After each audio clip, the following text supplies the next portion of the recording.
प्रातः क्लास है सोमवार का 3 जनवरी 1968 का।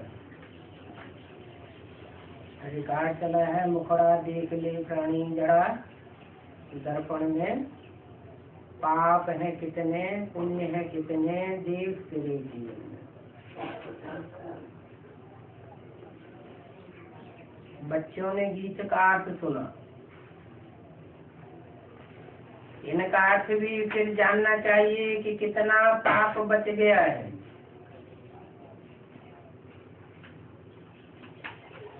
पाप थोड़ा बचा होगा तो निशानी क्या होगी, और पाप का बोझा ज्यादा है तो निशानी क्या होगी।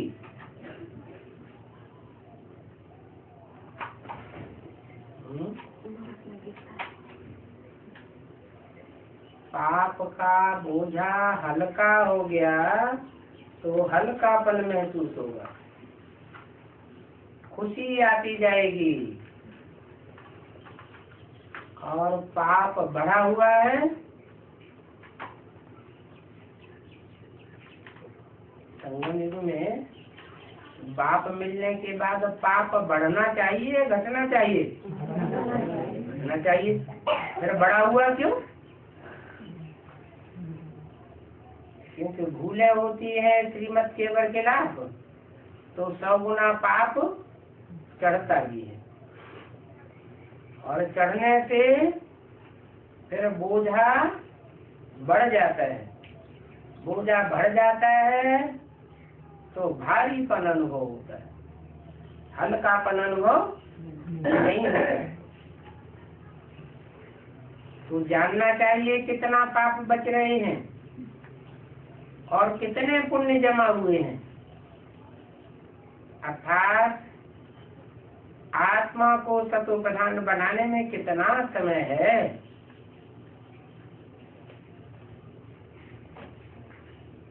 लंबा समय चाहिए या जैसे मुसाफिरी करने के बाद वापस आते हैं तो पेड़ रूख घर परिवार नजदीक आता जाता है तो नजदीक दिखाई पड़ता है। अभी पहुंचे कि पहुंचे ऐसे लगता है ना। तो देखना है कि आत्मा को सतो प्रधान बनने में कितना समय है, अभी हम कितना तक पावन बने हैं, ये समझ तो सकते हैं ना।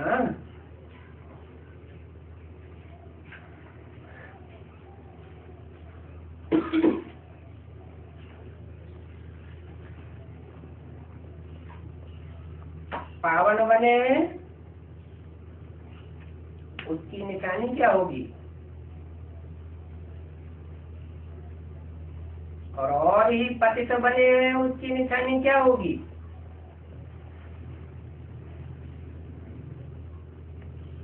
पावन बने हैं तो आत्माएं हमारी तरफ खींचेंगी, प्योरिटी खींचती है, यूनिटी बनाती है। और आत्मा पतित बनी है तो सब दूर दूर दूर दूर दूर दूर दूर करते हैं।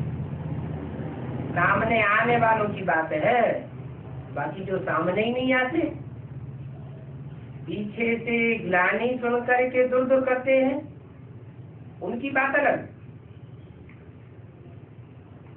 तो ये समझ सकते हैं कि हम अभी कितना पावन बने। पूरा पावन बन जाएंगे, पूरी ही पार्थ बुद्धि बन जाएगी, तो जो भी आत्मा नजदीक आएगी, सन्मुख आएगी, क्या महसूस करेगी कि हमने तो कुछ और समझा था, देखती तो कुछ और है। फट से आकर्षित होगी। जैसे पारस पत्थर का मिसाल है, लोहे को छुआ वो लोहा भी सोना बन जाता था। चार्ट में कोई लिखते हैं कि हम 2-3 घंटे याद करते हैं,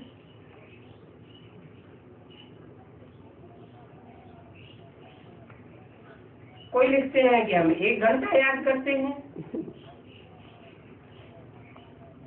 अरे 24 घंटे में तुम अपने लवली बाप को, मीठे से मीठे बाप को, जिससे दुनिया की सबसे जास्ती प्राप्ति होती है,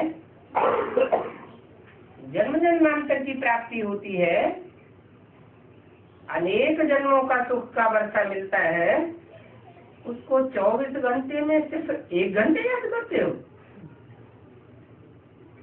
ये तो बहुत कम हुआ।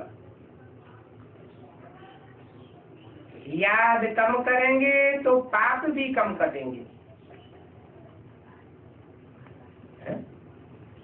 ज्यादा याद करेंगे तो ज्यादा पाप कटेंगे, कम याद करेंगे तो पाप भी कम कटे।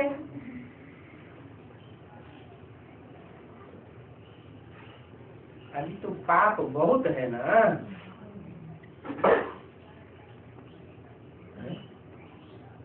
कितने साल हो गए? ये वाणी तो 68 की है, अभी तो 32 साल हुए थे। अभी कितने साल हो गए? 70 से ऊपर जा रहे हैं। तो पाप घटे हैं, कटे हैं या बढ़े हैं? बढ़े। पहले के मुकाबले अवस्था ऊंची जाति अनुभव हो रही है या नीची जाति अनुभव हो रही है? ऊंची जाति अनुभव हो रही है। अभी मना 70 साल में टोटल जब बेसिक में आए थे या जब एडवांस में आए थे तो अवस्था कैसी थी? कितना उमंग उत्साह था? पहचान तो सकते हैं ना। चढ़ती कला की निशानी तो बताई है ना। चढ़ती कला तेरे बहाने सर्व का भला। जिसकी चढ़ती कला होगी वो घर में बैठ नहीं सकेगा। क्या करेगा? दूसरों का कल्याण करने के लिए, दूसरों की भी चढ़ती कला करने के लिए निकल पड़ेगा।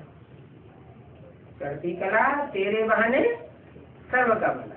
सर्व का भला कर रहे हैं, इससे साबित होता है कि अपना भला हुआ है। अभी क्या स्थिति?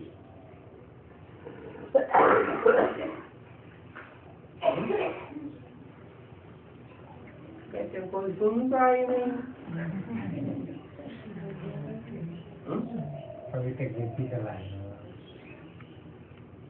अच्छा निकलते हैं सेवा में कि थक के बैठ गए?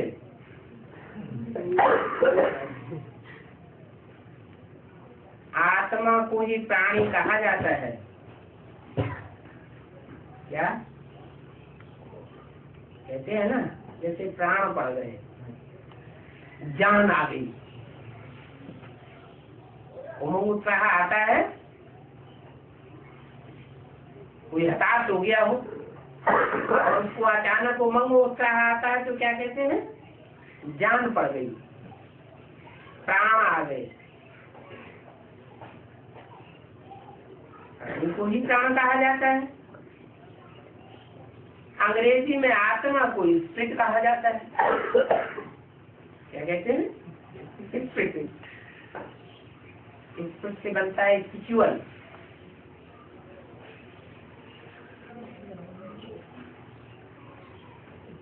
अंदरूनी शक्ति आती है तो कहते हैं आत्मा में स्फूर्ति भर गई, जान आ गई। अभी बाप कहते हैं, हे आत्मा अपने से पूछो कि इस समय इस हिसाब से कितने पाप कटेंगे। पाठ से पता पड़ता है कि ये आत्मा अभी क्या पार्ट बजाती है। स्वार्थ का पार्ट बजाती है, परमार्थ का पार्ट बजाती है, विश्व कल्याण का पार्ट बजाती है, या अपने में ही लगी हुई है।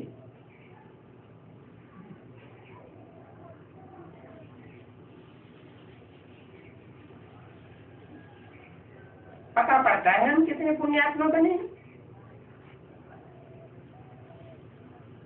जिसके पास धन होगा वो दूसरों को धन देगा, होगा ही नहीं तो देगा कहाँ से? धनवान होगा तो धन देगा, शक्तिवान होगा तो शक्ति देगा। पुण्य आत्मा बना है तो पुण्य किए बगैर रह न सके। तो बाप ने समझाया है, कर्मातीत अवस्था तो अंत में ही होगी। अंत में मन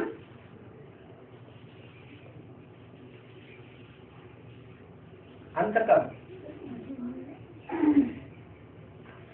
अंत होगा तब जब राजधानी स्थापन होगी, तो समझो अंत हुआ। राजधानी स्थापन हुई और लड़ाई शुरू हो जाएगी, तो अंत में कर्मातीत अवस्था होगी। याद करते करते उस समय आदत पड़ जाएगी। उस समय माने किस समय? जब विनाश शुरू होगा, दुनिया में हलचल शुरू होगी, तो हमारी आदत पड़ जाएगी याद करने की। जिसने जितना याद करने की प्रैक्टिस कर ली, वो पुरुषार्थ पक्का हो जाएगा। फिर पाप जाति कटने लग पड़ेंगे। क्या? अभी याद ऊपर नीचे होती है, क्योंकि कर्मातीत अवस्था नहीं हुई है। पाप कर्म 63 जन्मों के किए हुए शूटिंग की रील में बार बार सामने आ जाते हैं, तो उनका भी कभी अंत होगा या नहीं होगा? होगा। तो जो लगन पूर्वक लगे रहेंगे, वो जल्दी महसूस करेंगे कि अब हमारी याद टिक गई। लगन की अगन जग गई। जब लगन लग जाती है, तो अग्नि, योगाग्नि तीव्र हो जाती है। जैसे सोना होता है, सोने में खाद पड़ी होती है, तांबे की खाद, चांदी की खाद और मेटल्स की खाद डाल देते हैं। तो जितनी जास्ती खाद होगी, सोने को अग्नि में तपाया जाता है। हल्की अग्नि होगी तो खाद नहीं निकलेगी। अभी योगाग्नि हमारी कैसी है? लगन की अगन तीव्र है, हल्की है। अगर तीव्र नहीं है, क्या तीव्र नहीं है, तो पाप कटेंगे नहीं। जब प्रैक्टिस तो पक्की पड़ जाएगी, लगन की अगर तीव्र हो जाएगी, तो जल्दी जल्दी पाप कटने लग पड़ेंगे। अपनी ही जांच करनी है कि हम कितना बाप की याद में रहते हैं। अभी पूछा तो कोई ने बताया 1 घंटा, कोई ने बताया 3 घंटा।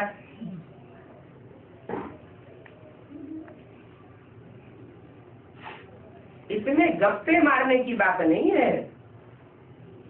कोई गप्पा लगा देते हैं, बाबा हम तो हर समय आपकी ही याद में रहते हैं। ये तो अपनी जांच अपने आप करनी होती है। बाबा को अपना चार्ट लिख देंगे, तो बाबा झट बता देंगे ये तुम्हारा चार्ट ठीक है या नहीं ठीक है। आसानी चलन की सर्विस देख बाबा झट बता देंगे। बार बार याद कईयों की रहती होगी।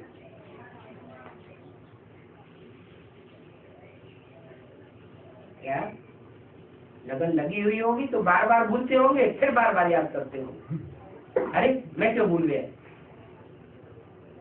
जो म्यूजियम व प्रदर्शनी की सर्विस में रहते हैं, उनकी ऐसी अवस्था होगी। कैसी? जो सर्विस फील्ड में रहेंगे, उनकी ऐसी अवस्था होगी कि बार बार उनको याद आएगा कि मैं क्यों भूल गया।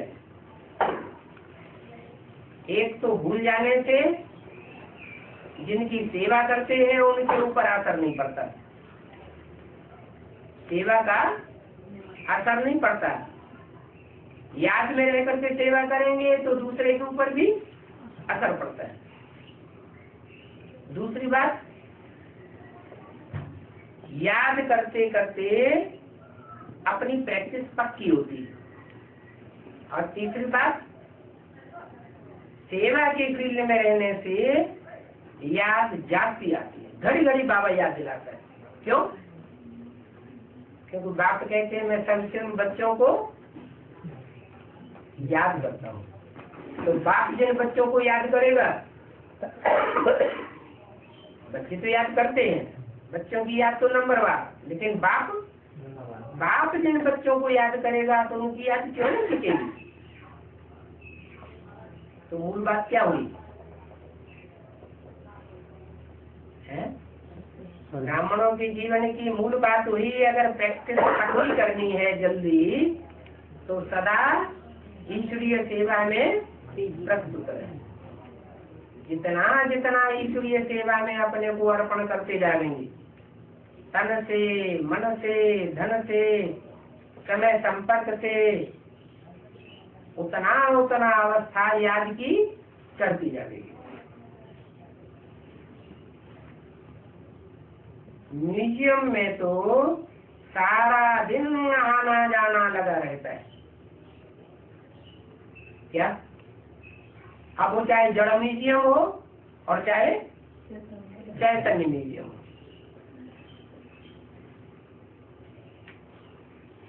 बेसिक में कौन सा म्यूजियम होता है? जड़ म्यूजियम था। चैतन्य बाप कौन है? चैतन्य लक्ष्मी नारायण बनने वाले कौन है? चैतन्य राम सीता कौन है? चैतन्य राधा कृष्ण कौन है? ये बुद्धि में पक्का पता होता ही नहीं। और अभी तो हम एडवांस में हैं, हमें एडवांस पता लग गया है। जो पाठधारी हैं वो यहाँ सत्यरूपी रंगमंच पर कौन कौन है, हम उनका परिचय देते हैं इस चैतन्य म्यूजियम में। तो बोला म्यूजियम में सारा दिन आवत जावत रहती है। जरा म्यूजियम में या चैतन्य म्यूजियम में ज्यादा आवक जावक होगी? चैतन्य में ज्यादा होगी, जड़ में नहीं होगी। बेसिक में तो वहाँ बहुत एडवर्टाइजमेंट करते हैं जड़ म्यूजियम का, तब आना जाना होता है। और यहाँ तो कोई एडवर्टाइजमेंट होता नहीं। फिर भी चैतन्य वाइब्रेशन फेंकता है या जड़ वाइब्रेशन फेंकता है? जड़ मूर्तियाँ, जड़ चित्र जो है वो वाइब्रेशन नहीं फेंकते, और चैतन्य मूर्तियाँ चारों तरफ दूर बैठे भी वाइब्रेशन फेंकती है। तो सुबह से शाम तक आना जाना उनके पास लगा रहता है। तो क्या करना चाहिए? बाबा का इशारा क्या है? सेवा कहाँ सेवा? चैतन्य में आना जाना करना। चैतन्य में जहाँ भी म्यूजियम अपने को अनुभव होता हो कि ये म्यूजियम है बाबा का, बाबा ने ये म्यूजियम बनाया है, तो उन चित्रों का परिचय देने के लिए प्रस्तुत रहना चाहिए। उन चित्रों का परिचय देंगे तो लोगों की बुद्धि में जल्दी बैठेगा, और बिना चित्रों के परिचय देंगे तो उतना जल्दी बुद्धि में नहीं बैठेगा। 4-5 मुख्य चित्र चाहिए। बेसिक नॉलेज जब थी तो भी कितने मुख्य चित्र बताए? 4-5 चित्र बताए। बोला म्यूजियम में सारा दिन आना जाना लगा रहता है, परंतु दिल्ली में तो बहुत आते रहेंगे। कब? अभी की बात नहीं बताई, आते रहेंगे माना कब की बात बताई? जब कर्मातीत अवस्था होगी, ऑटोमेटिक याद पक्की हो जाएगी। याद करने का खींच करके याद करने का पुरुषार्थ नहीं करना पड़ेगा। बार बार माया याद में विघ्न पैदा भी नहीं कर सकेगी। उस समय क्या होगा? उस समय दिल्ली के म्यूजियम में बहुत आते रहेंगे, बार बार बाबा का परिचय देना पड़ेगा। जो आते रहेंगे उनको बाबा का परिचय देना पड़ता। बार बार क्यों? अरे एक बार आ गए, परिचय मिल गया, बुद्धि में बैठ गया, तो फिर उनको बार बार परिचय क्यों देना पड़ेगा?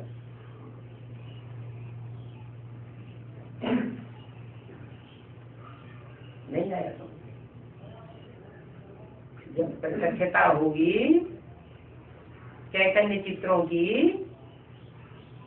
उस समय महाभारी महाभारत युद्ध का नजारा होगा कि शांति का नजारा होगा? महाभारी महाभारत युद्ध का नजारा होगा। उस युद्ध के बीच में बाहर वाले उनका माथा खराब करते रहेंगे और वो अंदर म्यूजियम में आवेंगे तो तुम उनका माथा घुमा देंगे। तो बार बार वो बाहर जाएंगे, बार बार अंदर आएंगे, तो बार बार तुमको समझाना पड़े, परिचय देना पड़ेगा।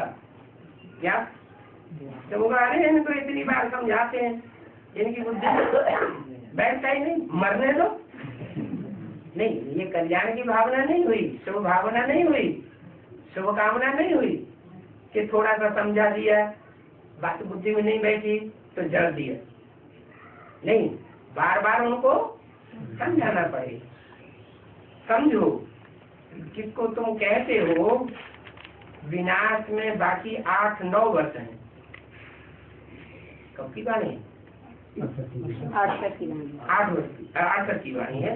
उसमें तो 8 वर्ष ही बाकी थे, 8-9 वर्ष बाकी थे, माना 75 की बात थी।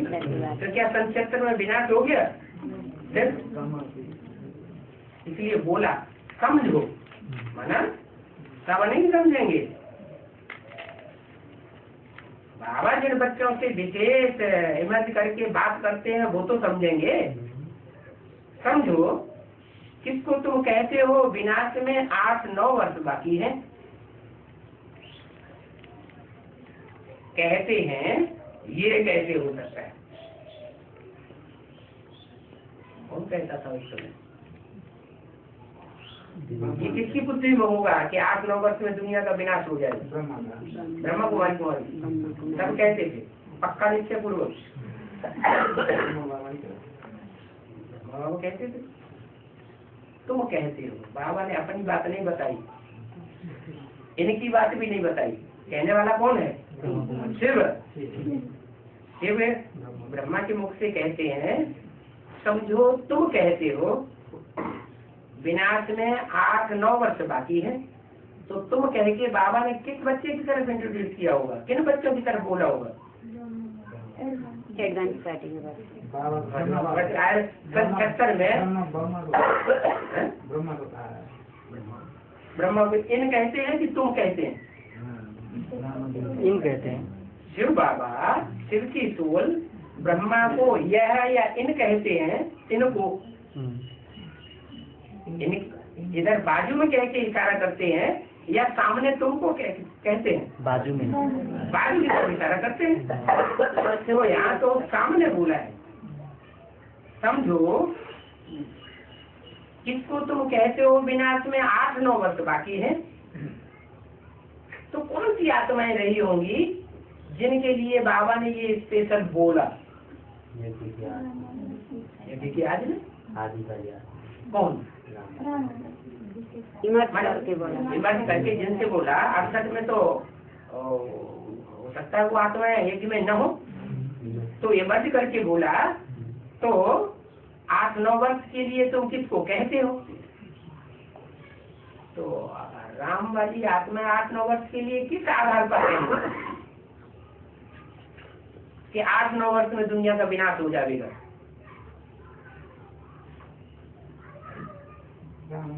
100% निश्चय बुद्धि होंगे तब तो कहेंगे कि बाबा ने बोला है मुरली में तो सच्चाई बोला होगा। इसमें हीला हवाला करके और दुधला भी बोलने की तो बात ही नहीं।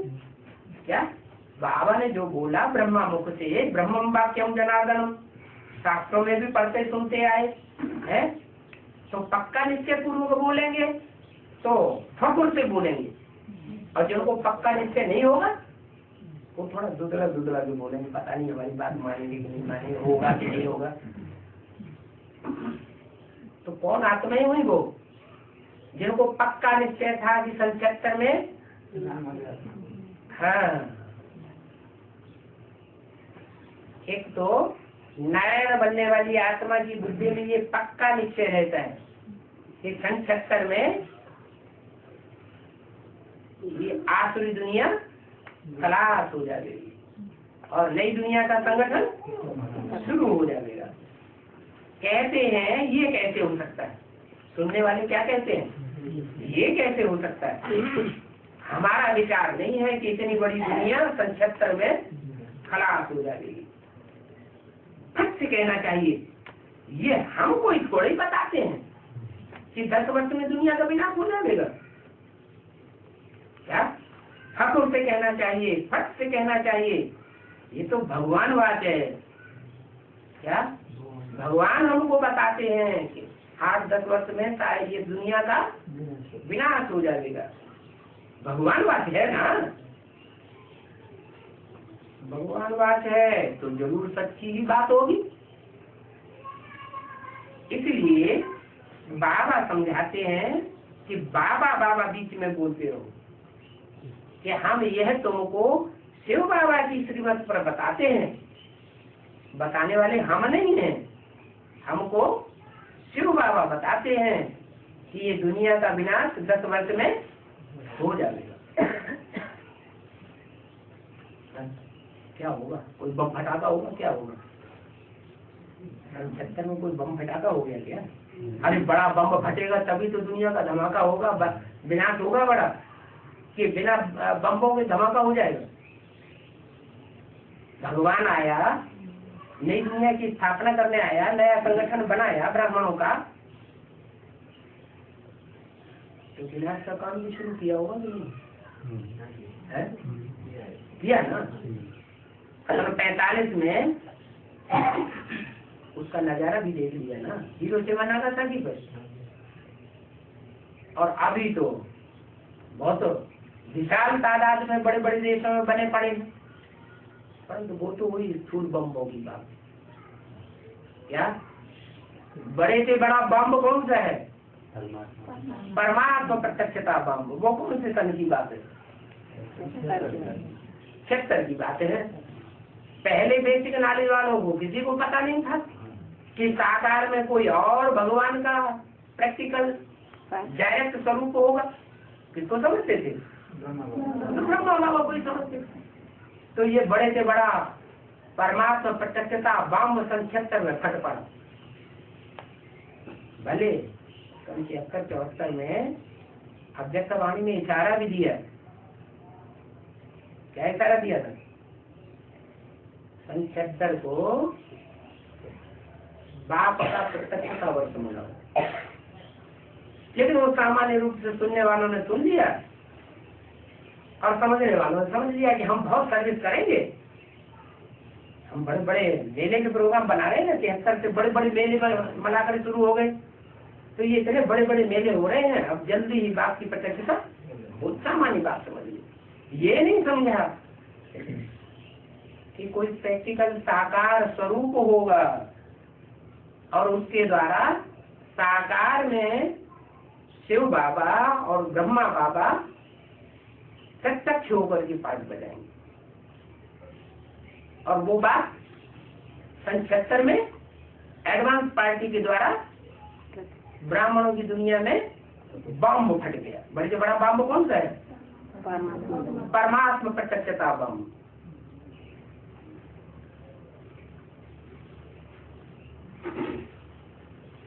तो बताओ, ये बात हम नहीं कहते हैं, भगवान बात है। ये श्रीमत उनकी ही है। वो गॉड फादर है ही ट्रुथ। सारी दुनिया झूठों की है, झूठ खंड है। ये कोई सत्य खंड सतयुग नहीं है, सारे झूठे हैं। और एक शिव बाबा वो हमको बताया रहा है कि 10 वर्ष में पुरानी दुनिया का विनाश हो जाएगा। तो पहले तो बाप का परिचय जरूर देना पड़े कि वो एक ही सत्य है और बाकी सब बाकी सब झूठे हैं।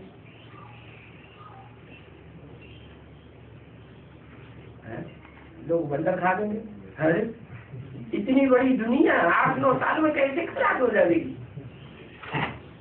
और यही सच्चा बताते हैं और बाकी सब झूठा बताते हैं। नहीं, उनको प्रूफ देना चाहिए, याद दिलाना चाहिए। ये एटम बम हमारे घर की सजावट के लिए थोड़े ही बने हैं। जो चीज बनी है वो उपयोग में आएगी या नहीं आएगी? आएगी। तो उपयोग में जब आएगी तो वो चाहे 10 साल में उपयोग में आए और चाहे 30 साल के बाद उपयोग में आए, वो तो अपना काम करेगी। अब ये बात दूसरी है कि वो एटम बम स्थूल बाद में छूटेंगे और सूक्ष्म एटम बम पहले तैयार होता है और पहले छूटता है। तो ये बड़े से बड़ा परमात्मा प्रत्यक्षता बम है, जिसके लिए घोषणा बाबा ने की थी। कौन सी दुनिया के लिए? बाहर दुनिया के लिए की थी। तो ब्रह्मा बाबा ने बाहर दुनिया के लिए समझ लिया, लेकिन वास्तव में बाबा ने बेहद के बाप ने कौन सी दुनिया के लिए? बेहद ब्राह्मणों की दुनिया के लिए ये घोषणा की थी कि बेहद ब्राह्मणों की दुनिया में जो रावण कुंभकर्ण जैसे ढेर के ढेर आतताई ब्राह्मण घुस पड़े हैं, जिन्होंने ब्रह्मा बाबा जैसी श्रेष्ठ आत्मा का भी हार्ट फेल कर दिया। ये ब्राह्मणों की दुनिया में 76 में विनाश शुरू हो जाएगा। बड़े से बड़ा धमाका होने वाला है। तो उसके लिए बाप का परिचय पहले जरूर देना पड़ता है। इसलिए बाबा ने कहा है हर एक चित्र में लिख दो। क्या? जो भी चित्र हमें दिखाए क्या लिख दो? भगवानवाद। चित्र में लिख दो भगवानवाद। जड़ चित्र में ही लिख दे या चैतन्य चित्रों में लिखा हुआ हो? हाँ, चैतन्य चित्रों का जब परिचय दें तो ये बताते जाएं इन चित्रों को बनवाने वाला भगवान स्वयं है। वो भगवान ही इन चित्रों के द्वारा संसार में प्रत्यक्ष होता है। ये तो एक्यूरेट बता देंगे। हम थोड़े जानते थे कि दुनिया खलास होने वाली है और नई दुनिया आने वाली है। बाप ने बताया, तब हम श्रीमत पर कहते हैं कि 8-9 वर्ष हैं, कब कब अखबार में भी डालते हैं। फलाने ने 9-10 वर्ष में दुनिया के विनाश की घोषणा की है। कहते हैं विनाश जल्दी ही होने वाला है। अब तुम हो बाप के बच्चे भी हो, स्टूडेंट भी हो। प्रजापिता ब्रह्मा कुमार कुमारियां तो बेहद के हैं ना,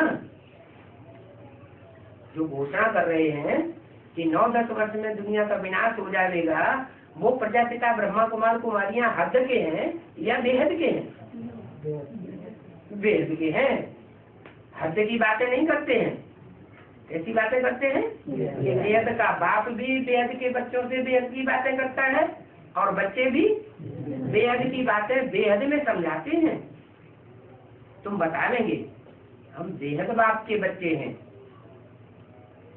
वही पतित पावन ज्ञान का सागर है। क्या? कोई भी दीदी दादी दादा है, ये पतित पावन नहीं है। इनके संग के रंग से कोई भी पतित से पावन नहीं बनेगा।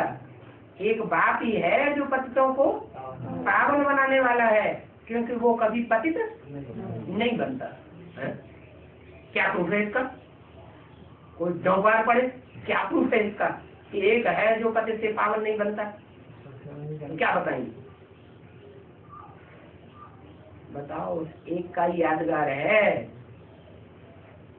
जो शिव के मंदिर बने हुए हैं, उन मंदिरों में शिवलिंग जो रखा हुआ है वो एक ही की यादगार है कि उसने पहले साकार जिसने प्रवेश किया उसके द्वारा काम इंद्रिय पर जीत पाई। अमरनाथ में यात्रा करने जाते हैं ना,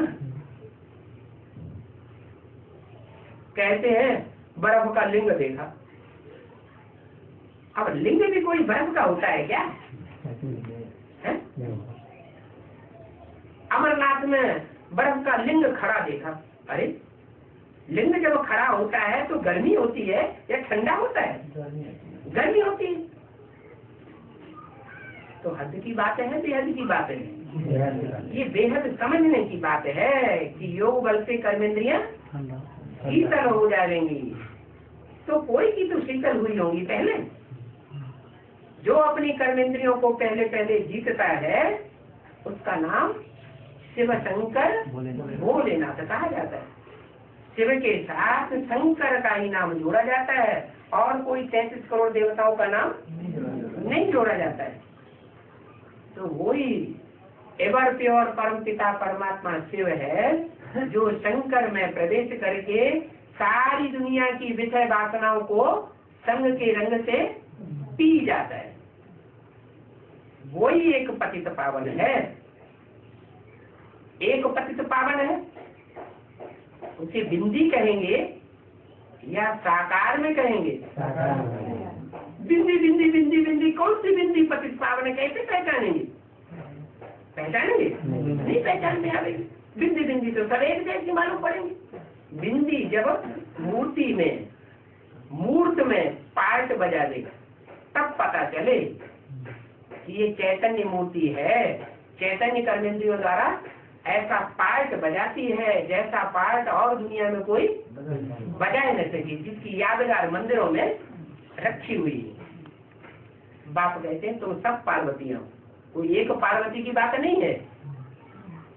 मना जो भी बच्चे बाप के कनेक्शन में आते हैं, संबंध में आते हैं, वो पतित से पावन बनते हैं। संग के रंग में आने से ही पतित से पावन बनते हैं और संग के रंग में आने से ही पावन से पतित बनते हैं। अनेकों के संग के रंग में आने से वैश्य बनते हैं, पतित बनते हैं। एक के संग के रंग में आने से पावन बनते हैं। पहले ये बात पक्का कराओ क्या कि एक ही पतित पावन है और ये ढेर के ढेर जो गुरु बन करके बैठे हैं फिर वो हम कह के बैठ जाते हैं कि वो हम ब्रह्मास्मि, मैं ब्रह्मा हूँ। ये ढेर के ढेर पतित पावन नहीं हो सकते। अनेकों से दुनिया पतित बनी है, अनेकों के संग के रंग से, और एक के संग के रंग से पावन बनती है। तो पहले ये बात पक्का करके फिर आगे बढ़ाना चाहिए। यही बात बुद्धि में नहीं बैठती है, यही बात पक्की बुद्धि में नहीं बैठती है क्या कि वो एक साकार कौन सा है जिसमें परमपिता परमात्मा प्रवेश करके संग के रंग से पतितों को पावन बनाते हैं। नई बुद्धि में बैठती है तो फिर ग्लानि करते हैं। फिर बजाय सत्युग के आदि में ले जाने के, आदि पिता समझने के, आदि देव समझने के, क्या समझते हैं? इस कलयुग के अंत में पैदा होने वाला कलंकों को धारण करने वाला कलंकी है। क्या ग्लानि करने लग पड़ते? तो बाबा ने कहा है यादव कौरवादि विनाश काले विपरीत बुद्धि विनश्यति। क्या कहा शिव बाबा ने? क्या अभी शिव बाबा आया हुआ है, कहते हैं 9-10 वर्ष में पुरानी दुनिया का विनाश होने वाला है, नई दुनिया की स्थापना होने वाली है। लेकिन जो यादव और कौरव कुल के होंगे विनाश तो होने वाला है, लेकिन किसका विनाश होने वाला है? जो यादव कुल के हैं। बाहर की दुनिया में, अंदर की दुनिया में, ब्राह्मणों की अंदर की दुनिया में जो यादव कुल के हैं, माने क्रिश्चियन है, इस्लामी है, बौद्धि है, ये सब यादव हैं, यदुवंशी हैं, बड़े हट्टे कट्टे मोटे ताजे हैं, है कि नहीं? और बड़ी बड़ी विशाल संपत्ति वाले हैं। भारतवासियों के पास इस समय ज्यादा धन दौलत है या विदेशियों के पास ज्यादा धन दौलत? बड़े बड़े मेहरबानी अटारियां किसके पास है? इस्लामियों के पास, बौद्धियों के पास, क्रिश्चियंस के पास, भले वो मेहनत करते हो या ना करते हो, फिर भी उनके पास है। तो ये यादव और भारतवासी कौरव माने कौ माना कौआ, कौए की तरह काव काव काव बहुत करते हैं। हम 5 वर्ष की प्लानिंग में, पंचवर्षीय प्लानिंग बनाते हैं ना, हर 5,000 वर्ष के बाद बनाते हैं ना, तो कहते हैं काव काव बहुत करते रहते हैं। हम 5 वर्ष के अंदर जो 5 ईयर प्लान है उसमें हम राम राज्य लाके दिखा देते हैं। किस तरह 5 ईयर प्लान हो गए, राम राज्य आया कि और ही ज्यादा रावण राज्य आ गया, और ही रावण राज्य आ गया। तो बात कहते हैं ये जो यादव हैं और ये जो कौआ की तरह काव काव करने वाले कौरव हैं, रब माना शोरगुल, काव काव बहुत करते हैं, लेकिन 5 स्टार होटल बनाते जाते हैं पैसे के बल पर और उसमें गंद करते रहते हैं। जो जाने वाले होंगे वो इस बात को समझते होंगे, कैसे कैसे काल गर्ल बुलाई जाती है और कैसे कैसे उसमें गंद होता है। ये यादव और कौरव विनाश काले विपरीत बुद्धि है, विनाश सामने खड़ा है। और ब्राह्मणों की संगम की दुनिया में ये जो गंध खाने वाले हैं विचार का, यादव और कौरव, इनकी बुद्धि भ्रष्ट हो गई, ब्राह्मणों की दुनिया नहीं है। भ्रष्ट बुद्धि होने के कारण अब ये विनश्यंती विनाश को पाने वाले हैं, नष्ट होने वाले हैं, माना इनका पद विनाश को पावेगा, ये नीच पद पावेंगे जन्म जन्मांतर।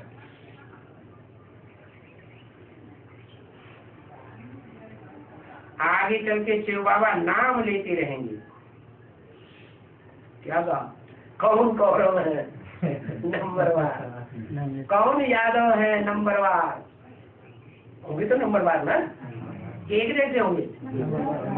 कौन रावण संप्रदाय है, रावण के सिर दिखाते हैं, नंबर 1 सिर, नंबर 2, नंबर 3, नंबर 4, कौन रावण है। तो शिव बाबा नाम लेते रहेंगे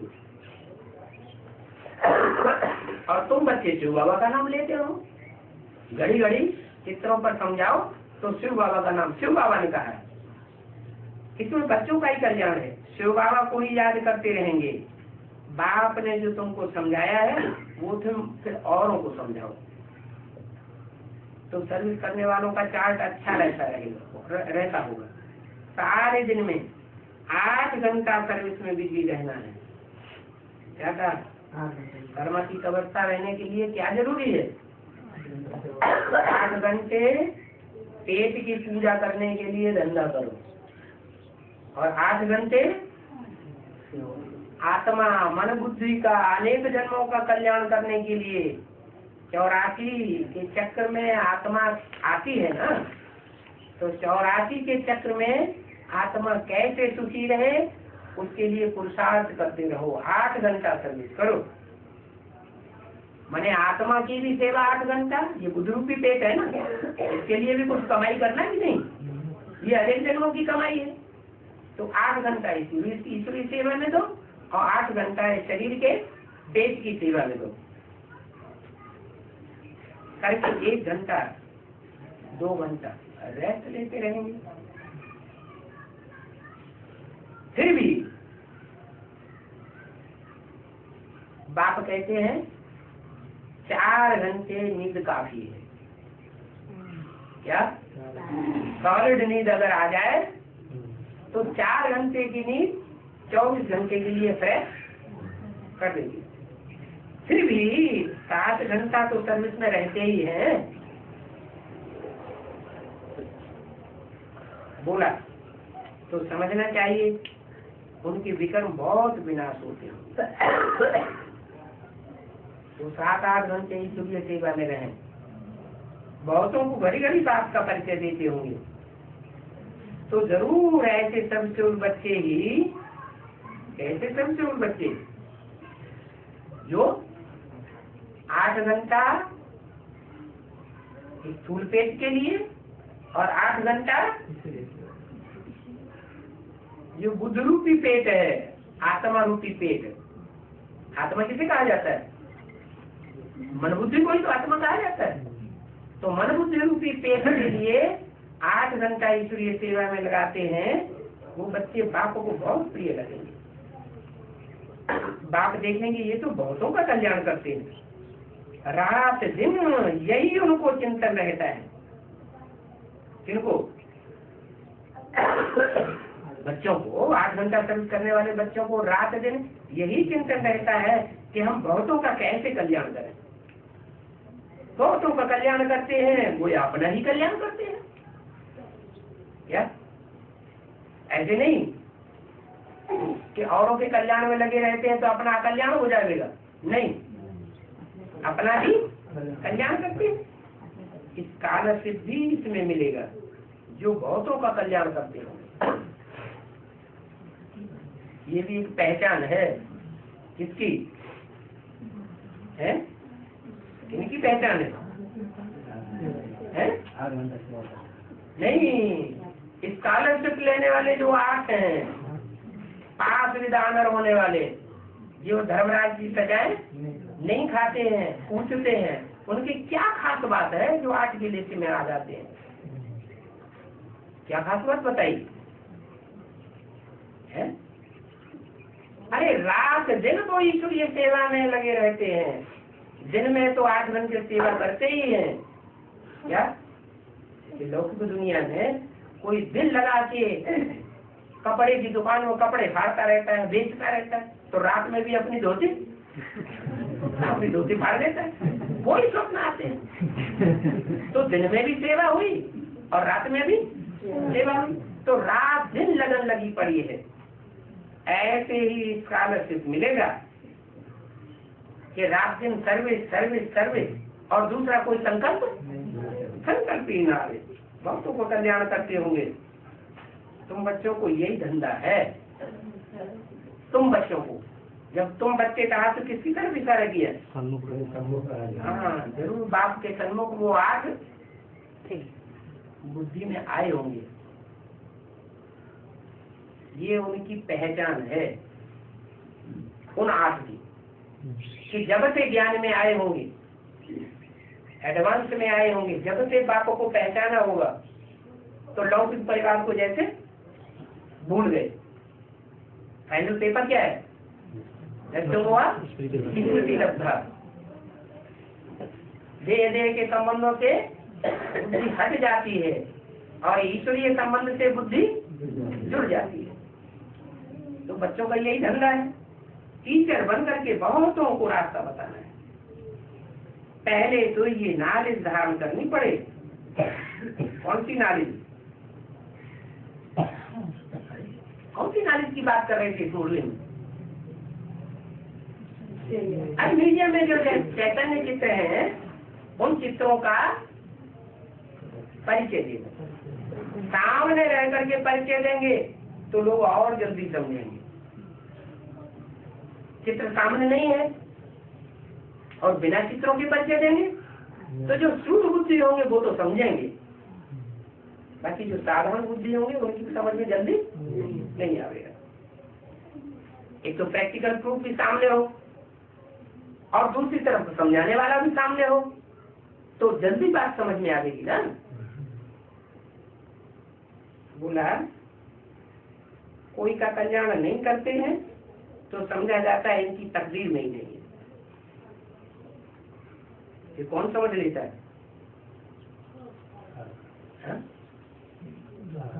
कोई भी टीचर ये समझ सकता है ये स्टूडेंट जो रास्ता बताया है वो रास्ता अपनाता ही नहीं, भगवान के कल्याण में लगा हुआ ही नहीं है।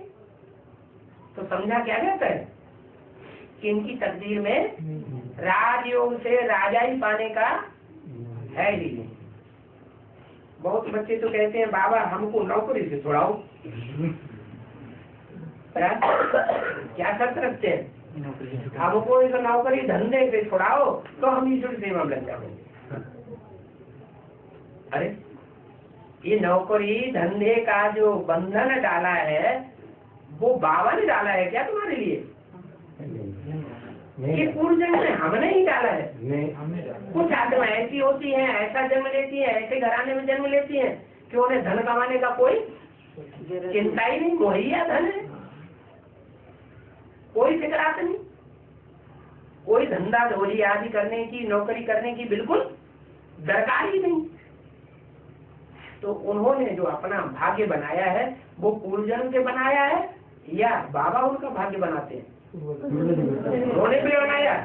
और जो अभी धंधे धोरी में लगे हुए हैं उन्होंने भी अपना बंधन अपने आप ही बनाया।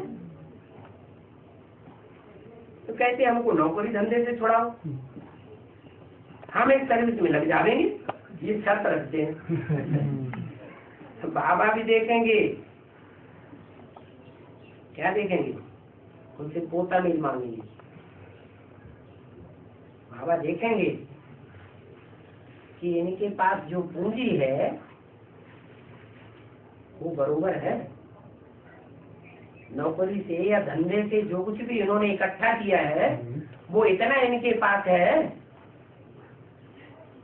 कि ब्याज लेते रहें, खाते रहें और आने जाने की ईश्वरीय सेवा में लगाते रहें। पूरा पोता मिल जाएंगे तभी तो बाप को पता पड़ेगा। तो बाप कह देंगे अच्छा छोड़ दो, लगो इसी ईश्वरीय सेवा।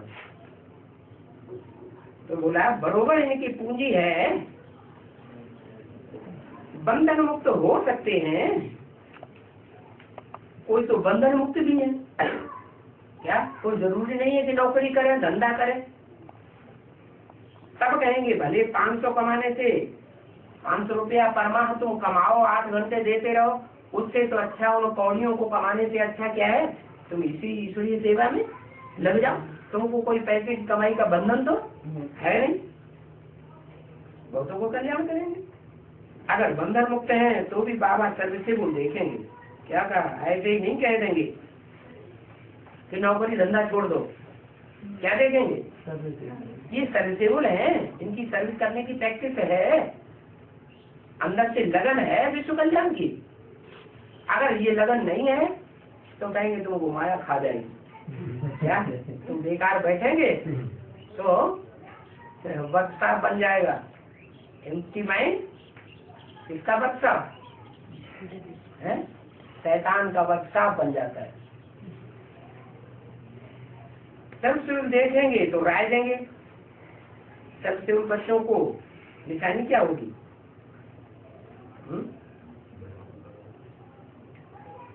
सर्वसेवक बच्चे होंगे उनकी क्या निशानी होगी?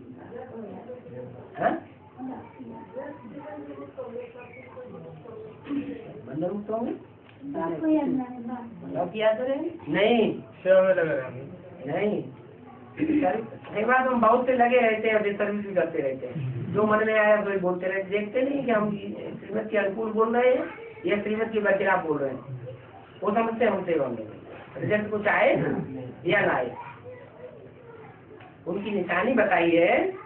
जो सर्वसेवक बच्चे होंगे उनको जहाँ तहाँ बुलाते रहेंगे, यहाँ आकर के सेवा करो, यहाँ आकर के सेवा करो। क्या निशानी बताई?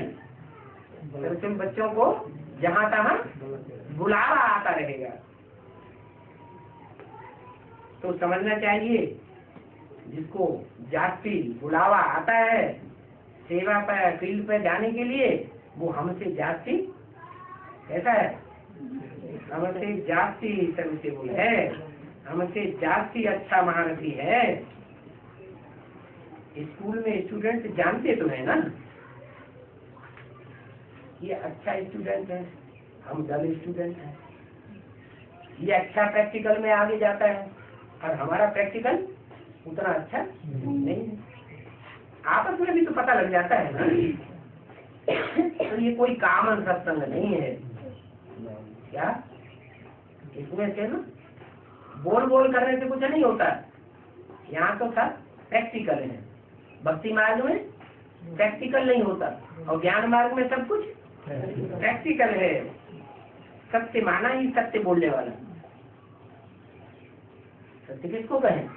जो सच्चा बोलने वाला है वो ही सत्य है। हम श्रीमत पर आपको ये समझाते हैं, हम ये नहीं कहते कि ये बात हम बता रहे हैं तुमको, ये हमारा ज्ञान है, हम तुमको सुना रहे हैं, नहीं, हमको ईश्वर सुनाने वाला है। ईश्वर की मत तुमको अभी मिलती है। बाप कहते हैं बच्चे तुमको अभी वापस जाना है। कहाँ वापस जाना है? वापस जाना है। कहाँ वापस जाना है?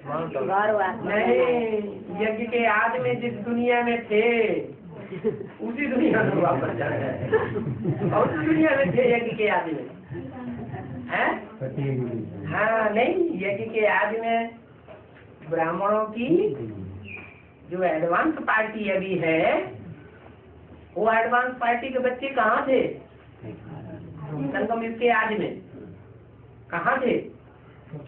राम बाप के साथ ही गए। राम बाप के साथ ही रहेंगे, वहीं थे, उसी दुनिया में थे, सूर्यवंशी थे। कोई ज्यादा नजदीक थे, कोई कम नजदीक थे। सबको वापस जाना है, उसी दुनिया में वापस जाना है। बाप का घर कौन सा है? शांति धाम। शांति देवा कौन है? एक है शांति देवा, एक है सुख देवा।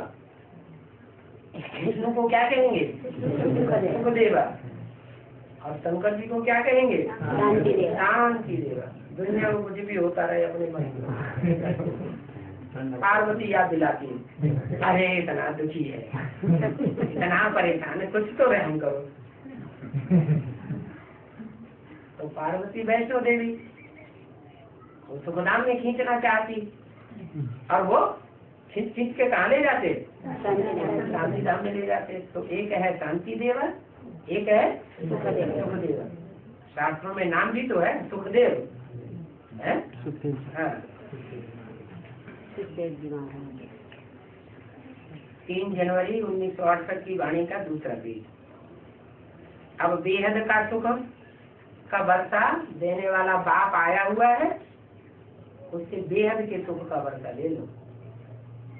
क्या एक तरफ सुना दिया दुनिया का विनाश होने वाला 8-10 वर्ष में, और फिर क्या सुनाते? विनाश तो होने वाला है, लेकिन जो 8-10 वर्ष रहे हैं उसमें बेहद का वर्षा ले लो, सुख का। है ना? बाप आया हुआ है नर से नारायण बनाने। ये राजयोग है ना, तो राजयोग से विश्व की बादशाही, विश्व के राजा बने की बादशाही मिलती है। जो विश्व का राजा बनेगा वो सबसे ज्यादा सुखी रहेगा, या दूसरे जो प्रजा वर्ग में आने वाली आत्माएं होंगी वो ज्यादा सुखी रहेंगी। कहते हैं आधा में जाम आधा में नहीं। आधे में राजा रानी और उनका परिवार पलता है। क्या? राज परिवार आधे खर्चे में पलता है, और आधे खर्चे में सारी रैयत पलती है। तो कितना सुख होता होगा? एक जन्म की बात है या अनेक जन्मों की बात है? अनेक जन्मों की बात है। बाप आकर के बेहद का वर्षा देते हैं, बेहद का बाप है ना।